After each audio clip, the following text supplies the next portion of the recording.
Hello and welcome to all of you who are watching this interview with Fr Ronald Rolheiser OMI, author, priest, speaker, theologian, and currently a wise old man who's loved for his warm and inspirational work.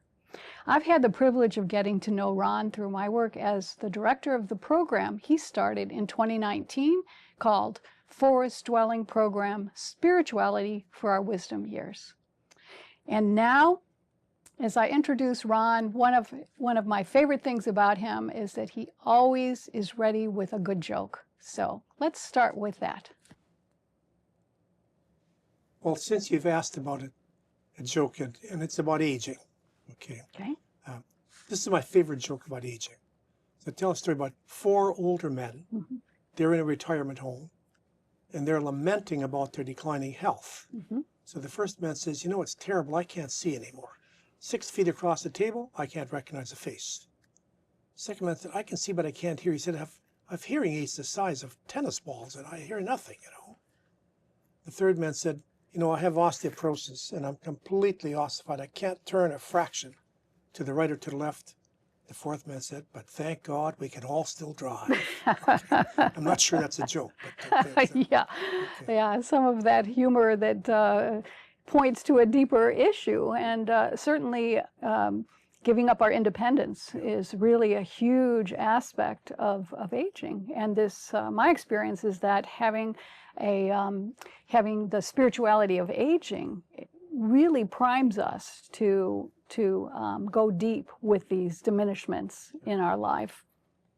So you are a prolific writer, a popular speaker and retreat leader, not to mention an academic and eminent theologian. And I personally have said many times that I think you are going to actually go down in history as one of the finest contemporary theologians of our time. So I really am honestly grateful to have known you and your work. So you have a gift that you can bridge the sometimes big gap between a theological academic understanding of God and spirituality with the ordinariness and the messiness of our human lives. And I find your work to be both deep and very kind. Can you help me understand where that comes from? It comes out of about a 40 or 50 year struggle. Mm-hmm. Like I've been an academic, I've been mm-hmm. teaching for 50 years, mm-hmm. But at the same time trying to speak, mm-hmm. you know, clearly, simply for 50 years, and the tension between the academia, mm-hmm. the academy, and the pulpit, mm-hmm. or it's huge, and I've tried to bridge that, and it's a struggle, mm-hmm. And I always think Jesus could do it. You know, if you notice Scripture, Jesus is utterly simple, mm-hmm. but at the same time, they write academic books about it, mm-hmm. you know. See, so being simple doesn't mean you're simplistic. Mm-hmm. And but it's been a struggle. I've paid a price for it. Sometimes the academic world mm-hmm. doesn't take me seriously. Mm-hmm. You know, it's something I've had to learn to live with. Mm-hmm. But it's something, Maggie, that I've worked on deliberately mm-hmm. and intentionally for 50 years. Mm-hmm. You know, like I really think that, and first of all, I believe the academic world has its own valid place. Right. We need academics in libraries and, you know, doing this.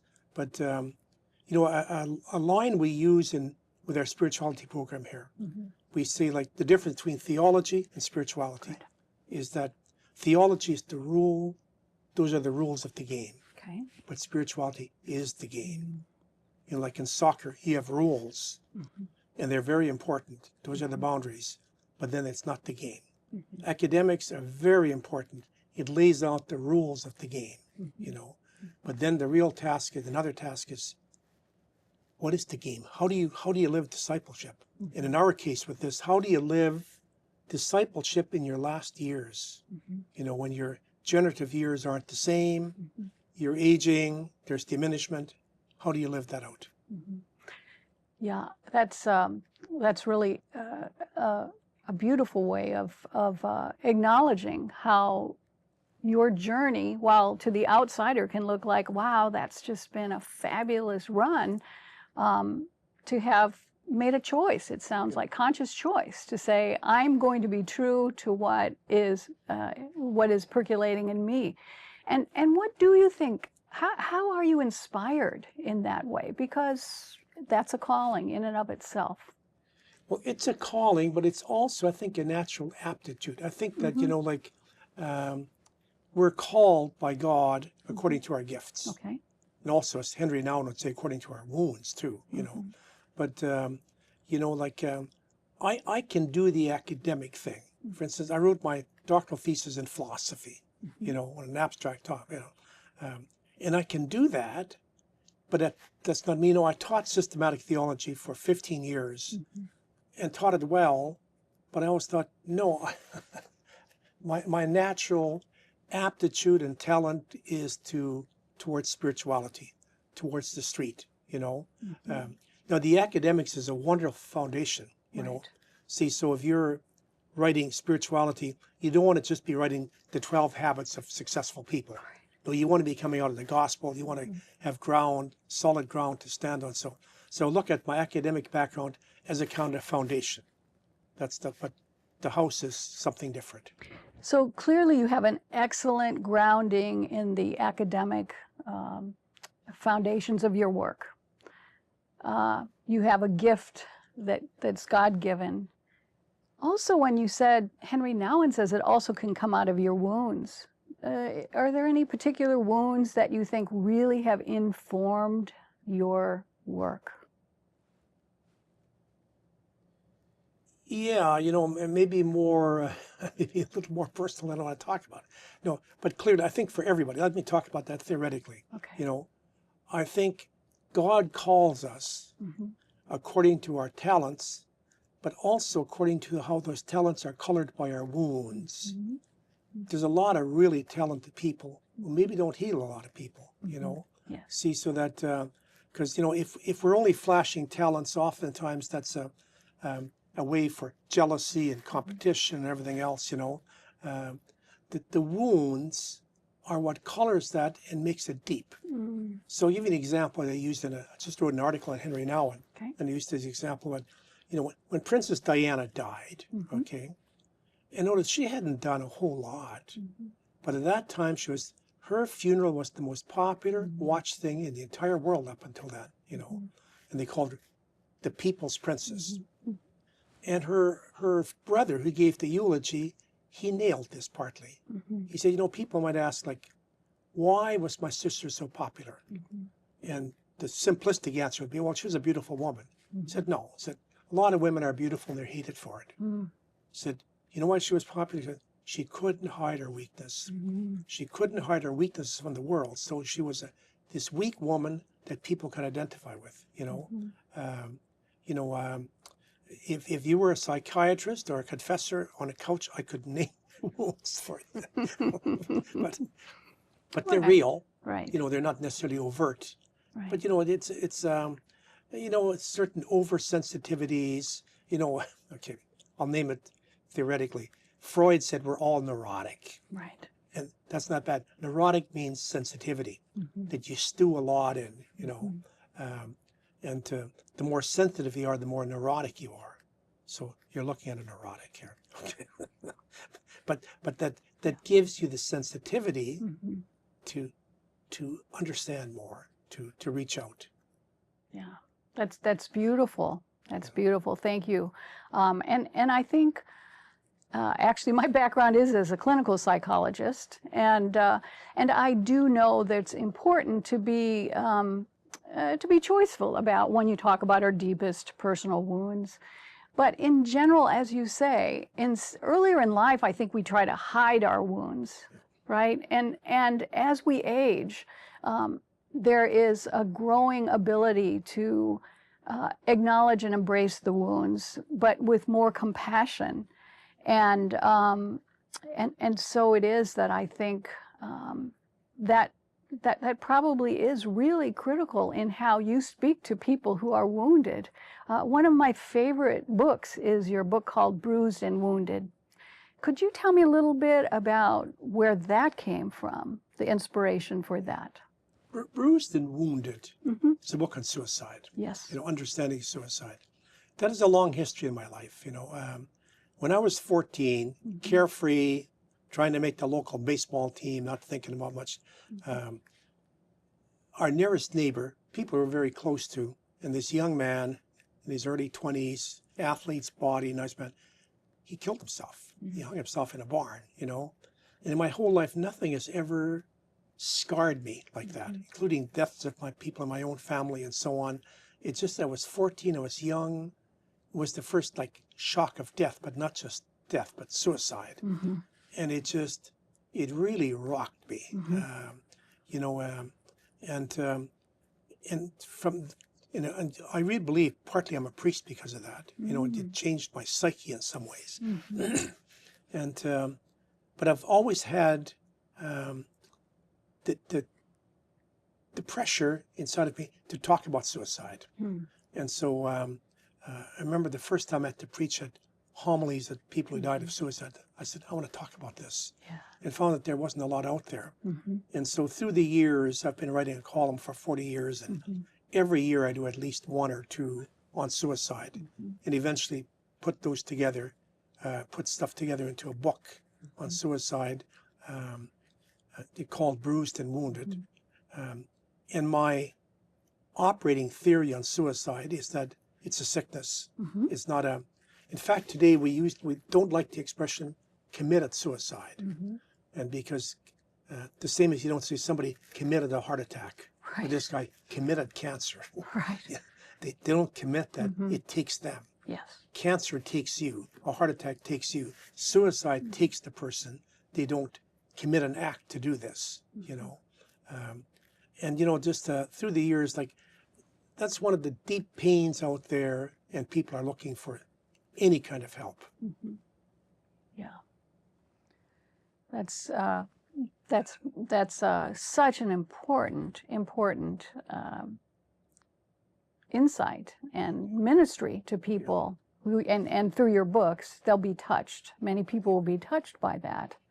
So thank you for, taking that particular wound. That's a great example, and making something really, really good that comes from it. So one of the things you've talked about is that there's 3 types of spirituality. Spirituality of ascent, descent, and maintenance. And you've talked about this time of life, the last seasons of life, as being a time for the spirituality of descent. Could you say a little bit more about that? Well, first of all, Maggie, the categories themselves. Okay.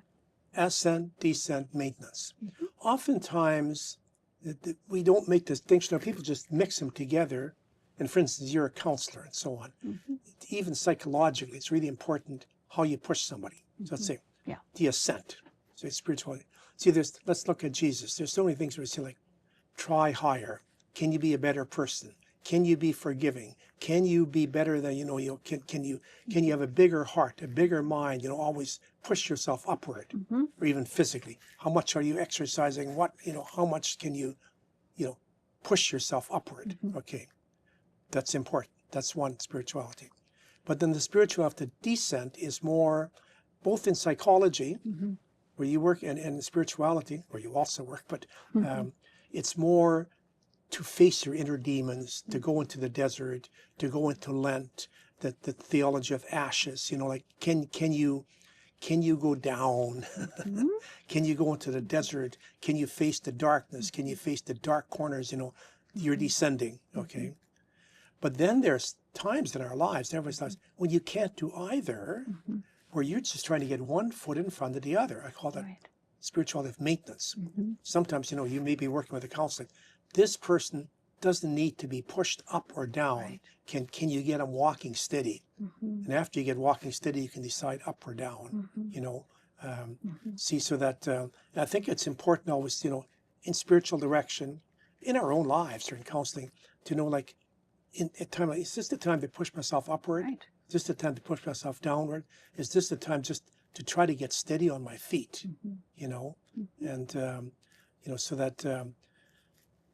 Like with aging, it's an interesting question. I don't think I've ever thought through, you know, in this last stage of life, like the forest dwelling or even the last stage of life, probably it's mostly spirituality of descent, you know, in terms of so much letting go. Right. Can you let that go? Can you accept diminishment? Can you accept the fact that you're going to walk with a walker? Or can you accept the fact that, you know, your spouse died? Can you accept the fact that you're going to get your supper meal at 4:30 now in the afternoon? Yeah. And, you know, so I think there's a lot about letting go. You know, I'm in that group. Yes. So, you know, I have a little mantra, you know, that Christmas song, let it snow, let it snow, let it snow. And I often sing, let it go, let it go, let it go. Yes. You know, there's things you used to be able to do, things you used to, status you used to have, it's gone, it's gone. You know, see, it's a letting go, a letting go. Yeah. How has having been diagnosed with cancer fit into this? It's interesting, you know, that kind of diagnosis is as much of a blessing as it's a negative, you know, because I've been diagnosed with cancer now it's been 14 years, and it's always not, you know, are you going to make it? Do you need more? You know, and so that during these 14 years, you get your life measured out, your health in 6 months increments. Wow. You're good for 6 months, come back. You know something? It makes you appreciate life a lot more. Because you realize those may be the last healthy 6 months I have. Wow. So you enjoy them, you know. In fact, I have a month and a half till my next. You know? So that's been a good thing in my life. It's made me appreciate these years more than I'd never, you know, it's so easy to take things for granted. And you're just coasting along until you get a diagnosis or have a heart attack or a stroke or something, and suddenly your life is all different, you know. I've been lucky that, you know, I've had to go through some major treatments and so on, but basically my life and my energy and my work and stuff has gone on for 14 years, but always with, this might be the last 6 months you can do this, you know. Yeah.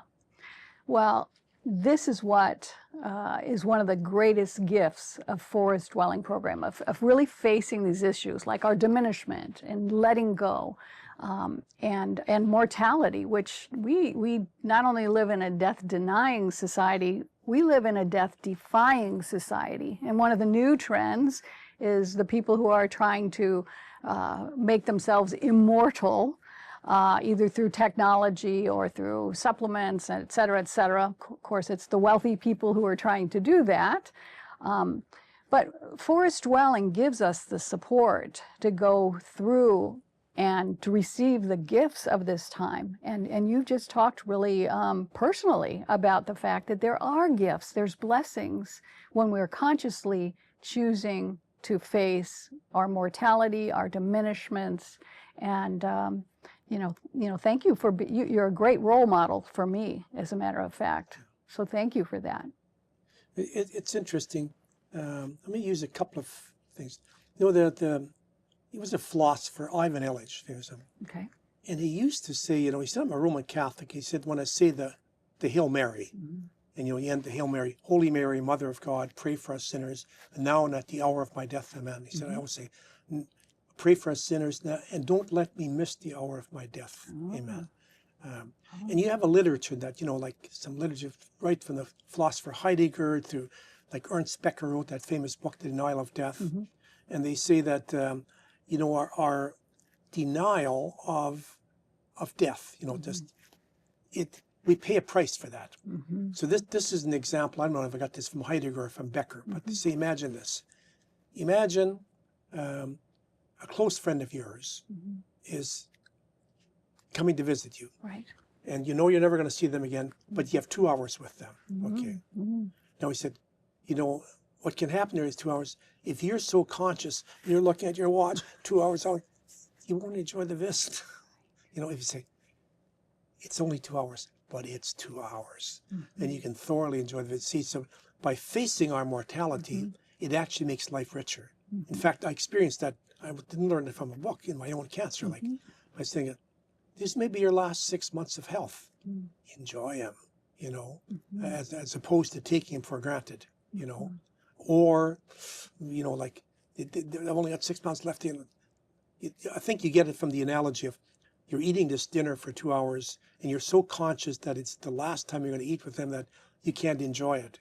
You're only conscious of the diminishment. Whereas if you say like, it's 2 hours, you enjoy it. See, but by denying our mortality or not facing it, which is a natural instinct, you know, it's physical, it's, you know, and also you don't want to come to that too early. You don't want to do that on 20-year-olds.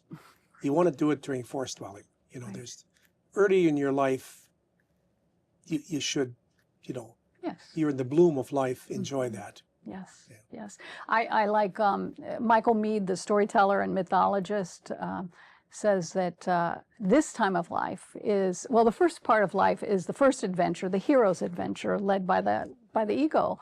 And this last part of life is what he calls the second adventure. It's the soul's adventure. And, you know, so when we're not stuck in the reality that we're going to die and that things are changing, the world is really changing. So we can be stuck in that. And unless it's able to be embedded in a more spacious and loving and wider perspective, you do miss, you miss the blessing of this time, because there's clearly, I know for myself, the body is not so user-friendly as it once was, but I'm enjoying my life in a very different way. And I know it's because I'm doing this work of the spirituality of aging.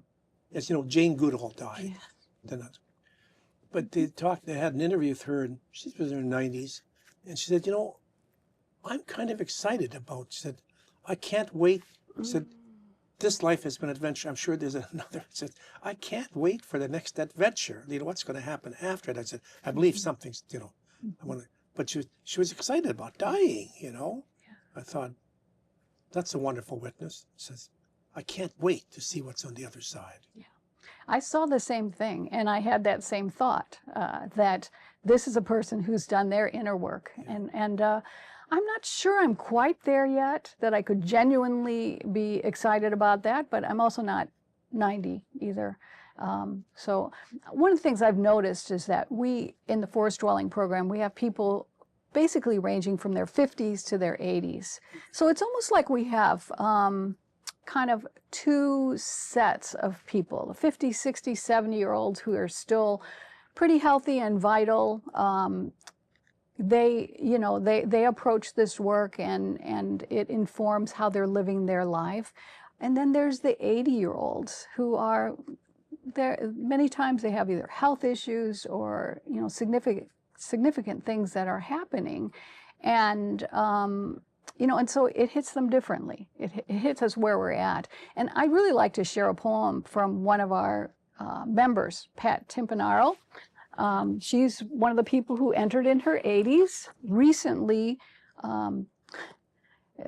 she's a very a vibrant person, and she was playing ping pong, fell and broke her femur. And of course, as an 80-year-old, healing from that kind of traumatic injury has been a long and hard journey for her. And she has really called on her spirituality of aging to help her get through this.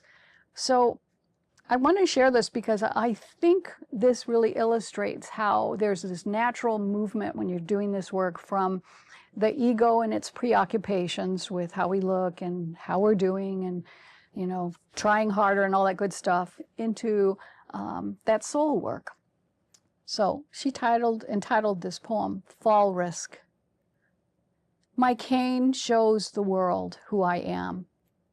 Old, dependent, and destined to become a casualty to gravity at any moment. But a stranger offers his arm as I cross the parking lot, and I realize looking wobbly has its returns. This appearance of vulnerability provides others with a chance to be kind or not. It's pretty simple. Grocery carts make great walking companions, but sometimes there is a shortage, so a man offers his cart to me. I am grateful for this and accept. His young son seems to take notice too. Perhaps this is my new purpose in life, to give others a chance to show kindness. And, you know, for me, this really expresses one of the great gifts we can give, and that you talk about quite extensively, is blessing the young, and also being able to receive, being able to not be the helper, but be helped, and yet to have a sense of humor about it, a sense of grace, and unknowingly, you're giving gifts to people just through your vulnerability, or not. First of all, give me a copy of that poem afterwards. Yeah.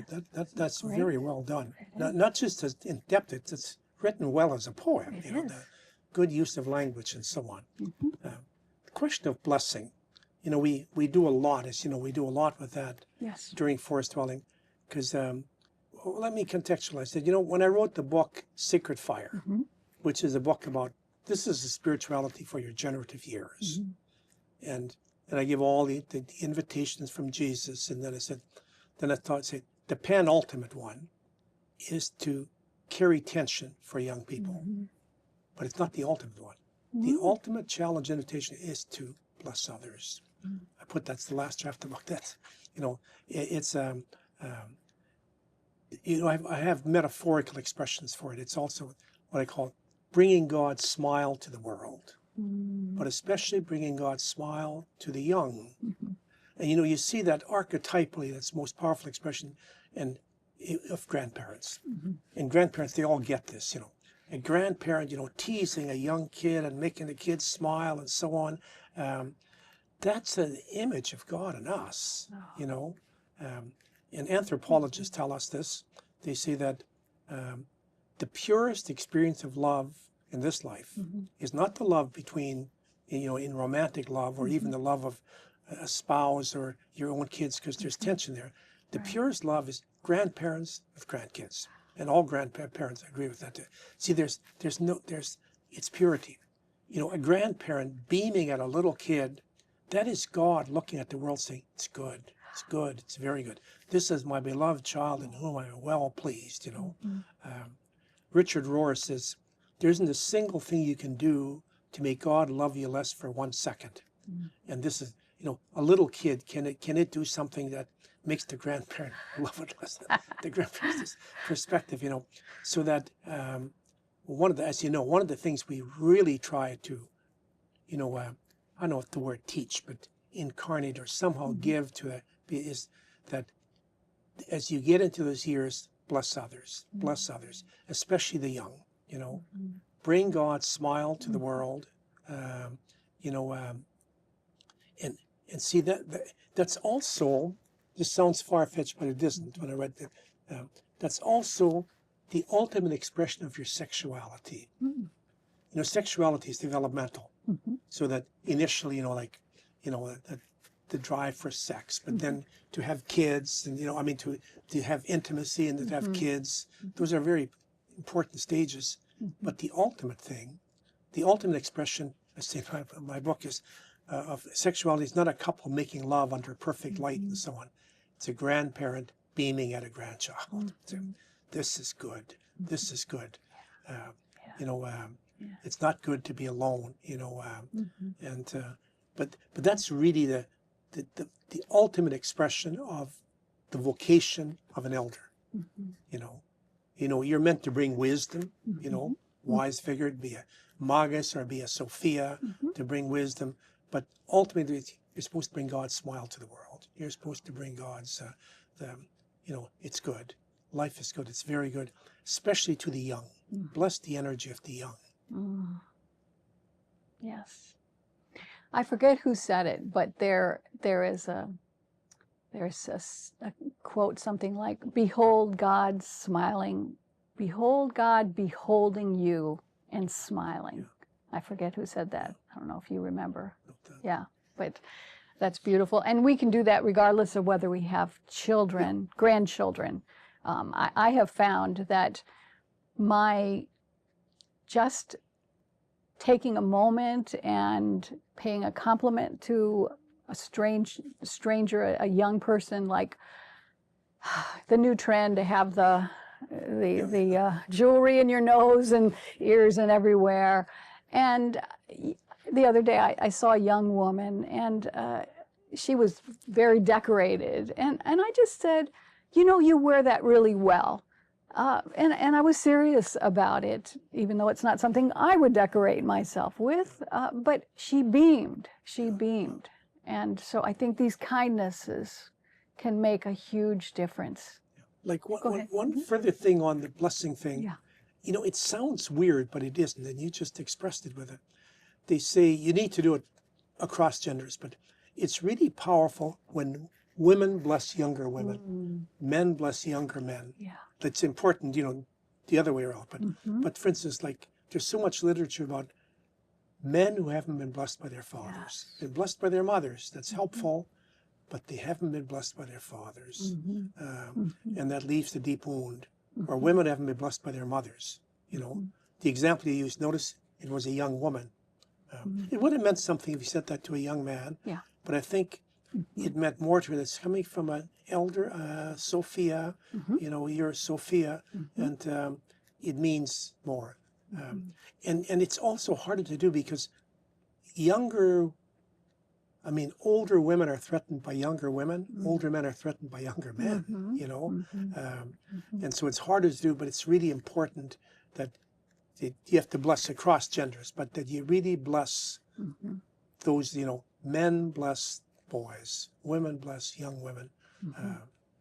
Yeah, that's beautiful. And what I like about it, it is simple, so that even in the very last stage of your life, and I was kind of chuckling to myself the other day. You wrote the book Domestic Monastery, and I know you have your book Insane for the Light coming out this month, and we'll talk about that in just a second.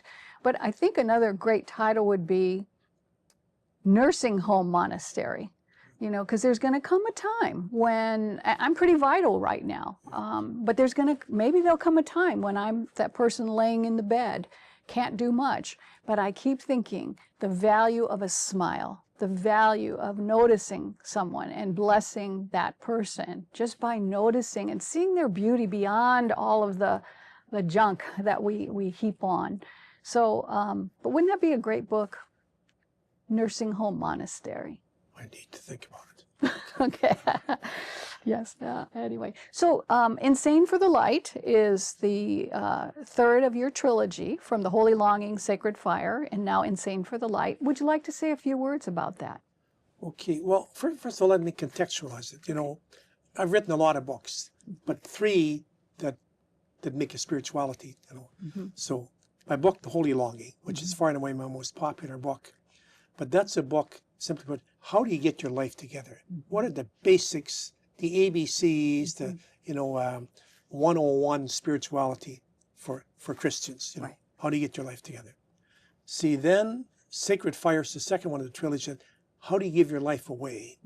So that's presupposing a certain maturity, and that's really the years. You know, when you usually mature sometime in your 20s. You get married, you have a career, you have kids, and so on. And that's probably going to take the next 40 or 50 years of your life, you know. And those are what I call your generative years. Yes. You're raising kids, you're paying mortgages, you're doing all this and so on. You are really doing the carrying. Little kids get carried in those years. You're doing the carrying. You're carrying the kids, you're carrying the mortgage, you're carrying the responsibilities and so on. And that one is more well-defined for us. We know what we should be doing, you know, the pressures of life. But what happens is, today especially, when we live longer, so imagine all of a sudden you're 65, the kids are raised, the mortgage is paid, you're still healthy, and you might live another 25 years. What are these next years for? Right.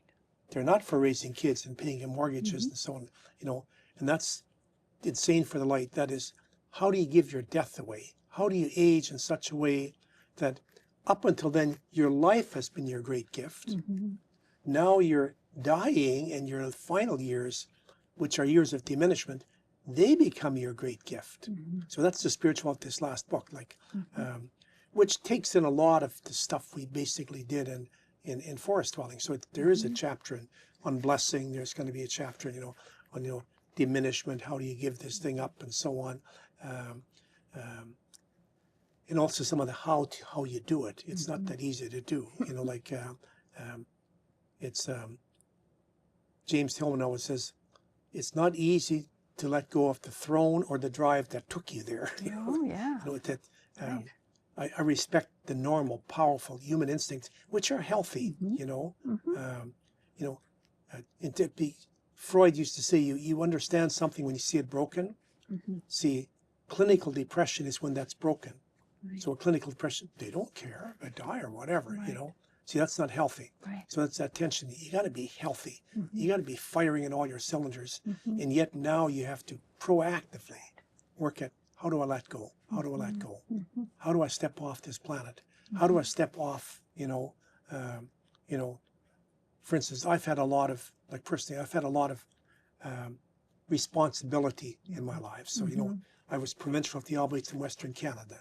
Then I was in our general council in Rome. Then I was president here for 15 years. You're in decision, and all of a sudden you're not there. All of a sudden you're subject to other people's decisions. You gotta let go. You gotta say, like, I'm no longer driving the car. I'm no longer in charge.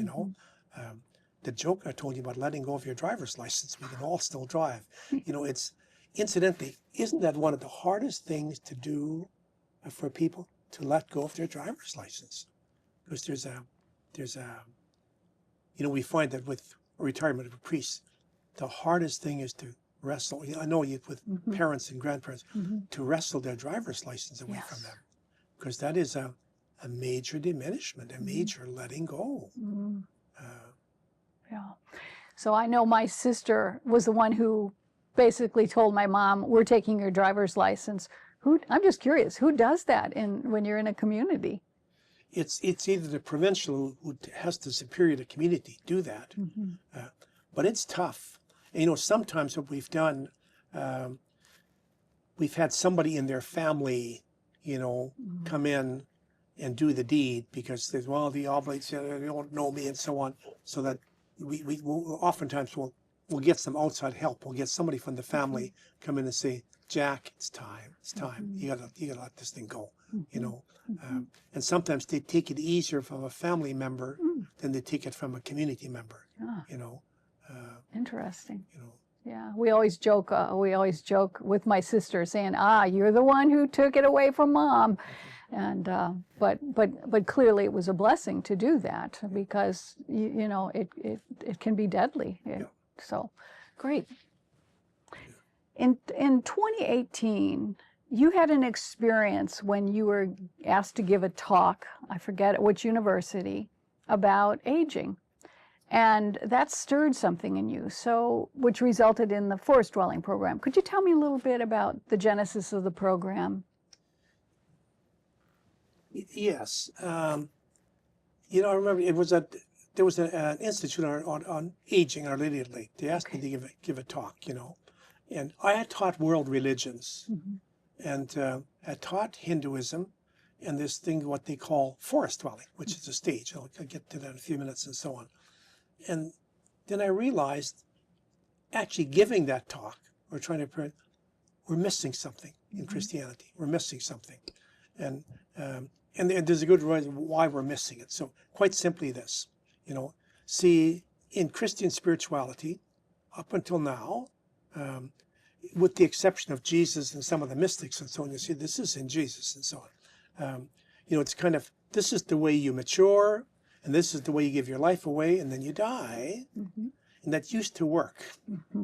Simply put, in 1919, which is 125 years ago.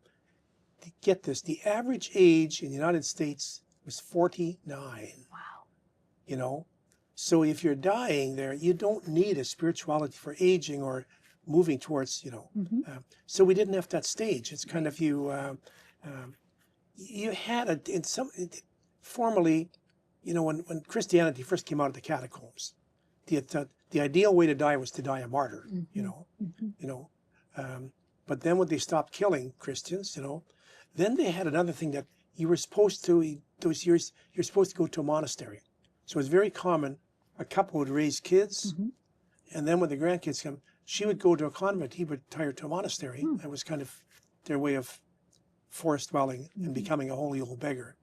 But we didn't have a spirituality for that. And I realized the Hindus did, you know. Then I realized we're missing something.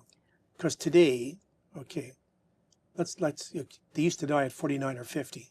Or even when I was a kid, most of the men in our community, farmers, they all died in their 60s. They retired, had a heart attack, and died. You know, women lived a little longer. You know, but see, so that today, imagine you retire when you're early 60s. You're going to live healthily probably for another 20 or 25 years. Right. No, what are those years for? Especially if they're healthy years, like you know. See, so I realized we don't have a spirituality for that. Right. You know, and so at the time I was working here with in spirituality with Cliff Knighton, was running our MA program. So we got to discussing this, and we thought we're going to start a program. We're going to start a program. And it was interesting. I was going to call it our autumn years. And Cliff said, I grew up here. I hate autumn. You know, I grew up in Canada. There were autumns, beautiful trees and fresh air. And he said, I hate autumn. It's dead, you know. And then we thought, well, we're going to go with the Hindu name, forest dwelling, which is, we need a program to prepare people for retirement, prepare people to enter the last phase of life. The same as, you know, when you graduate from high school, you usually need some years of training or going to college or something to prepare you for life. Now you're preparing for the next 20 years of your life. You know, we need some kind of a school, you know, and the Hindus already have that idea developed called forest dwelling. See, it's not the final stage of your life. This prepares you. So how do I become the blessing elder who can let go and become the holy old beggar, the holy old fool, or however you want to define it, and so on. Or like Jesus, you know, like dying like Jesus. You don't have to die on a cross. You know, how do you do this? So the program's set up to teach you or help you. You know, how am I going to live the last years of my life so that my death becomes a blessing? So that, or Henri Nouwen has a wonderful expression. He says, you move from achievement to fruitfulness. You know, see, in our generative years, we achieve things, you know, and not just, you know, professional things, but, you know, raising kids is an achievement, you know, and it's hard work and so on. But now that's done, and what are you going to leave behind? What's going to be your real legacy? Remember, we work stuff with writing your obituary, legacy. What do you want read at your funeral? How do you want to be remembered? Yes.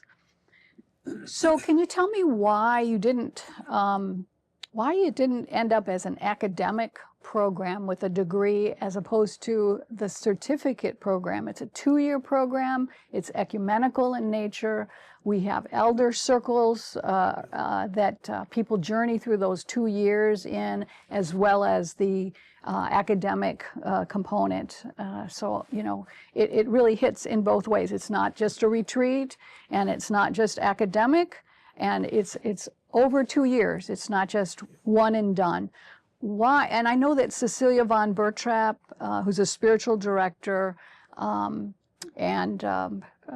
was also schooled here at Oblate School of Theology, and Dr. Chris Pluchet, who runs the Catholic Worker House. And then I have to mention Tia Moen, because we need a young person to run the administrative stuff always.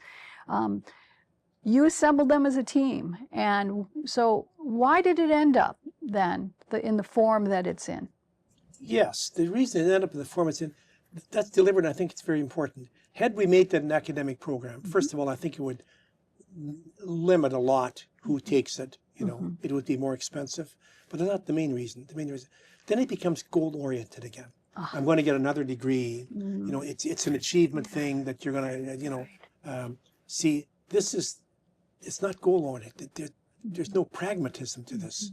This is, you know, do some soul work. You know, now there's academic input. Yes.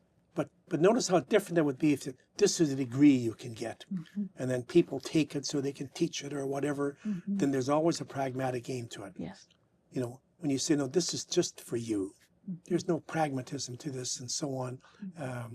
You know, we can say, well, excuse me, we'll give you a certificate, you know, which may help you help other people get a job, you know. That's got to be secondary. The primary program has to be, this is for you. Yes. This is soul building. You know, there's no aim to this other than, you know, I believe as soon as you put a pragmatic aim to it, that has value earlier on in life. Yeah. At this stage, I think, you know, that's part of the lesson. There's no, you know, thing you get at the end that you can hang on your wall and so on. You might hang, you know, a trophy, you know, like for your own, but it's not a professional achievement. Yeah. That is something I hadn't really crystallized, that's the difference between achievement and fruitfulness. Yeah. You know, and that I know I've been a very goal-oriented person, and I know what you mean, that subtly when I find myself working in the old way, it's a very different internal experience than when I am able to work more soulfully. Not to say that I wasn't, you know, that I wasn't soulful in my own ways earlier in life, but it can happen so differently now. And when you recorded, I want to mention this, is that we had planned for you to teach as an academic course, the spirituality of aging, which you did, and we recorded. It was interesting to kind of sit through that and see a little bit of the difference, because what you had to do as part of that was teach these people taking the class, some of whom were pretty young, and I know had not had those life experiences. And so the words fall in, yeah, they plant seeds, but in this time of life, and that's why we don't accept 30-year-olds or 40-year-olds into the program. It germinates differently, doesn't it, when you're living the experience of aging. You're right. You know, like you said, like, for instance, you're driven, I'm driven, and, you know, and that has its strengths, and when we're goal oriented, you know, and that's always a coloring. As soon as you say you're going to get a degree, then you're mowing something down. You know, and there's term papers, there's academic requirements and so on. First of all, which will scare off some people, but also it just tracks into some of the stuff we're trying to stop. You know. Yeah, and it's so easy to get pulled back into that because we were successful at it. Your natural instincts will just play in. You know? Yeah. Yeah, and that's why, you know, again, another difference is that the people who were taking that class had to come up with, I don't know, term papers or something. And what we asked people to do in the forest dwelling is to do some kind of a harvest project, just something that yields, kind of represents the fruitfulness. And people either, you know, they write their obituaries, people paint, you know, do paintings. Some people write poetry. And some people say, no, the internal harvest is how I'm living my life right now, and I'm not going to even externalize that. And it's all good. It's a different place completely. Such a marvelous thing. I also want to thank you that you unexpectedly had to go through another round of chemotherapy when you were teaching, and I know that you were exhausted for some of those classes. So thank you for your willingness to do that. You know, we're really happy to be able to preserve this piece of your legacy. You have many gifts that you've left to the world. So I think that what I want to do, if people are interested in the forest dwelling program, they can go to the Oblate website. We'll put that information. That'll be in the credits here. But I just want to thank you again. And there's a quote from Francis of Assisi that I think applies to you. Remember that when you leave this earth, you can take with you nothing that you have received, only what you have given, a full heart enriched by honest service, love, sacrifice, and courage. And I think that sums up your life in such a beautiful way. Thank you ever so much.